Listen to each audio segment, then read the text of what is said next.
BRS party కార్యకర్తలను అక్కడ పక్కన కనబడితే రోడ్డు మీద పోలీసు వాళ్ళు తీసుకుపోయి అరెస్ట్ చేయటము, తీసుకుపోయి 11 గంటల దాకా తీసుకుపోయి 5 గంటల దాకా ఉంచటము పద్ధతి కాదు పోలీసు వాళ్ళది. ఎందుకంటే వాళ్ళు అడిగేది ఏంటంటే మీరు బీఆర్ఎస్ పార్టీలు ఉంటే బీఆర్ఎస్ పార్టీ వేసుకోండి అని అడగటానికి పోయారు. లేదంటే మీరు కాంగ్రెస్ పార్టీలో చేరినట్లుంటే బీఆర్ఎస్ పార్టీకి రాజీనామా చేసి కాంగ్రెస్ పార్టీ నుంచి పోటీ చేయాలని అడగడానికి వెళ్తే కార్యకర్తలకు అరెస్ట్ చేయడం మంచి పద్ధతి కాదని మేము గవర్నమెంట్ పోచాలని డిమాండ్ చేస్తున్నాం. అదే కాకుండా కాంగ్రెస్ ప్రభుత్వం ఏదైతే మాటలు చెప్పిందో 6 గ్యారెంటీలు హామీలు చెప్పి ఈరోజు ఇందిరాగాంధీ జయంతికి చీరలు పంపించేస్తున్నారు 18 సంవత్సరాల నిండిన వాళ్ళకు. అందులో ఏంటంటే డ్రాగ్రా గ్రూప్ ఉన్న మహిళలకు ఇస్తున్నారు, మిగతా పెద్ద మనుషులకు ఓలి ఏకచ్చారు. ఈ చీరలు అనేది బతుకమ్మ పండుగ ఇవ్వాలి, లేకుంటే క్రిస్మస్ పండుగ ఇవ్వాలి, రంజాన్ పండుగ కేసీఆర్ గారు ఇచ్చిన పద్ధతి ఉండే. కానీ ఇప్పుడు ఈ చీరలు పంపిణీ ఎలక్షన్ మూలంగానే పంచుతారు. రాబోయే రోజుల్లో స్థానిక సర్పంచ్ ఎలక్షన్లు ఉన్నాయి, ప్రజలు చూస్తున్నారు. అక్కడ బీఆర్ఎస్ పార్టీ ప్రతి దగ్గర పోటీ చేస్తుంది. కార్యకర్తలు కానీ అక్కడ ఉన్నారు, గట్టిగా ఉన్నారు. మేము రాబోయే రోజుల్లో ప్రతి కార్యకర్తకు ఈ బాన్సోడ కాన్స్టిట్యూన్సీలో సర్పంచులు అన్ని గెలిపించుకుంటాం, వార్డు మెంబర్ గెలిపించుకుంటామని తెలియజేస్తాం. జై తెలంగాణ, కేసీఆర్ గారి నాయకత్వం.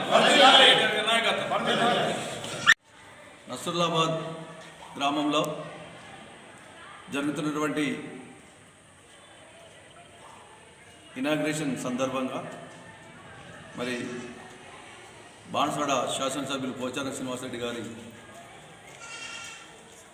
ఓపెనింగ్ చేసుకున్నటువంటి టీఎస్సీ బిల్డింగ్కు మరి దాన్ని మొన్ననే ఏదైతే స్పీకర్ గారి దగ్గర బీఆర్ఎస్ అని చెప్పినటువంటి బాన్స్వాడ శాసనసభ్యులు మరి మీరు బీఆర్ఎస్ఏ కావున మరి మా పార్టీలో చేరమని మా పార్టీ కాడ ఒప్పుకోమని చెప్పేసి మా బీఆర్ఎస్ పార్టీ కార్యకర్తలు అడగడానికి వెళ్తే పోలీసులు అక్రమంగా అరెస్ట్ చేయడం సరికాదు. ఇది మేము ఆందోళన చేయట్లేదు, మరి మేము ఎటువంటి కార్యక్రమాలు చేపట్టలేదు.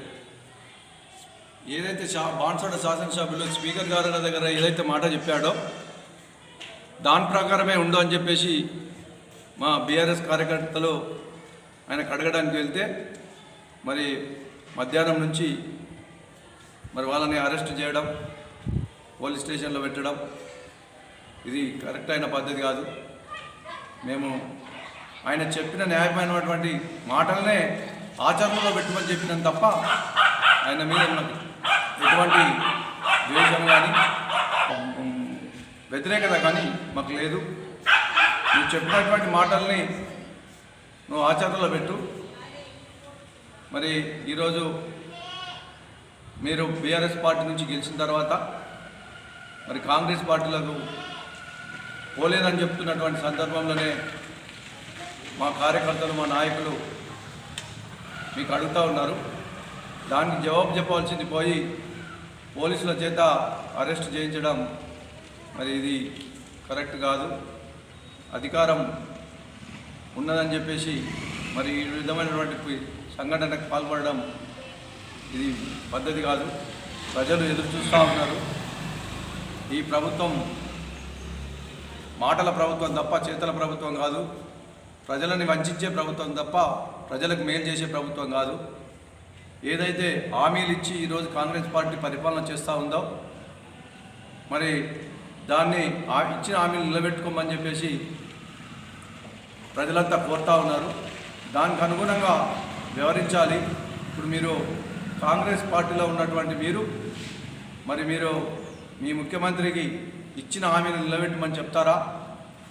మరి మీరు బీఆర్ఎస్ పార్టీ అని చెప్పేసి మరి తెలంగాణ భవన్కి వచ్చి మరి బీఆర్ఎస్ పార్టీలో ఉంటారని చెప్పేసి ఈ సందర్భంగా మేము అడుగుతూ ఉన్నాం. ఎందుకంటే పోలీసులు కూడా మరి అక్రమంగా అరెస్ట్ చేయడం సరికాదు. మీరు న్యాయంగా ధర్మంగా ఉండి, ఎందుకంటే మీరు ప్రజలకు మేలు చేసేటువంటి ప్రజలకి హాని కలిగించవద్దనే ఉద్దేశం మీ దాంట్లో ఉన్నప్పటికీ కూడా మరి మీరు అరెస్ట్ చేయడం సరికాదు. ప్రజలను మేల్కోవాలి. మేము ఎక్కడ కూడా అన్యాయం చేయం, మేము ఎక్కడ కూడా అవాంఛనీయ సంఘటనలకు పాల్పడం. మరి మేము న్యాయబద్ధంగా అడిగేటటువంటి ప్రశ్నలు ప్రభుత్వానికి అడగాల్సినటువంటి అవసరం అదే అడిగినాం తప్ప మరి ఇంకా మేము ఏది ప్రభుత్వానికి వ్యతిరేకంగా పోవాలనే ఉద్దేశం కాదు. ప్రభుత్వం చేస్తున్నటువంటి పనులని మంచి పనులు ఉంటే మేము చెప్తాం తప్ప మంచి పనులు లేనప్పుడు ప్రజలకు మేలు జరిగినప్పుడు దాన్ని మేము తప్పకుండా విమర్శించాల్సినటువంటి అవసరం, తప్పకుండా విమర్శిస్తాం. ప్రజలకు మేలు జరిగే విధంగా ప్రభుత్వ పనులు చేయాలని చెప్పేసి కూడా మేము డిమాండ్ చేస్తూ ఉంటాం. మరి మా కార్యకర్తలని అన్యాయంగా అరెస్ట్ చేయడం సరికాదని చెప్పేసి మేము తీవ్రంగా దీన్ని వ్యతిరేకిస్తూ ఉన్నాం. దయచేసి మరి ఇక్కడ నుంచి పోలీసు వాళ్ళు కూడా మరి మీరు ప్రజలను రక్షించవలసినటువంటి మీరే మరి ఇక్కడ ఈ విధమైనటువంటి అరెస్టు చేయడం సరికాదని చెప్పేసి కోరుతా ఉన్నాం. మరి ఈ ప్రభుత్వం వెంటనే ప్రజా సమస్యలపై ప్రజల మేలు జరిగే విధంగా కార్యక్రమాలు చేపట్టడానికి ఇక్కడున్న శాసనసభ్యులు ప్రభుత్వాన్ని మీద ఒత్తిడి తేవాలి. ప్రభుత్వాన్ని ఎందుకంటే ప్రభుత్వంలో ఉన్నటువంటి మీరు ప్రభుత్వం మరి ఏ విధంగా పాలన చేస్తుందో మీరు ఒక్కసారి మరి మీ ముఖ్యమంత్రికి అడగాలని చెప్పేసి కూడా మేము డిమాండ్ చేస్తాము.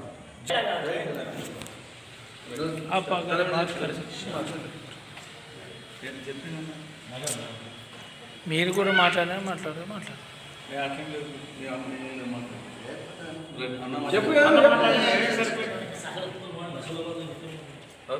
నేను పంపిస్తున్నా లేదా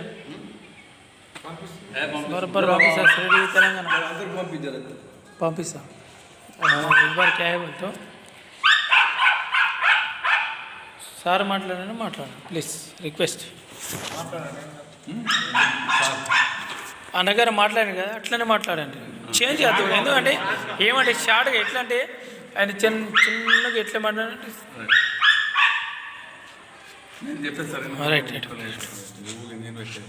జై తెలంగాణ. జై జై.